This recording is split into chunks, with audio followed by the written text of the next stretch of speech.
বছরের শুরুর দিনটায় চলে গিয়েছিলাম হাওড়া ইকো পার্কে ক্রিসমাস কার্নিভালে। এখানে হয়েছে অনেক বড় মেলা, তার সাথে সোনাঝুরি হাট, ফুড স্টল, সব মিলিয়ে কিন্তু ভীষণ সুন্দর লাগছিল। তো যাই হোক, ফার্স্টেই এসেছিলাম আর এই জিগজ্যাগ রাইডে কিন্তু আমি একা বসেছিলাম। আর তারপর ট্রাই করলাম স্প্রিং পটেটো। তো সব মিলিয়ে দিনটা কিন্তু বেশ মজার কেটেছে। আর স্প্রিং পটেটোর রিভিউ যতটা ভালো পেয়েছিলাম, ঠিক ততটা ভালো কিন্তু লাগেনি। যাক, ঘটি গরম খেতে কিন্তু আমার বরাবরই বেশ ভালো লাগে।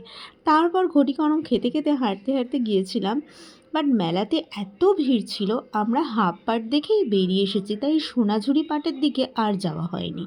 যাকে বেরিয়ে এসে ডমিনোজের পিৎজা খেলাম, আর পিৎজাটাই ছিল আমাদের ডিনার। তারপর সবাই মিলে মজা করে ফিরলাম বাড়ি। শুরুর দিনটা কিন্তু বেশ ভালো কেটেছে। তোমাদের কেমন কাটলো সেটাও জানিও। Bye bye.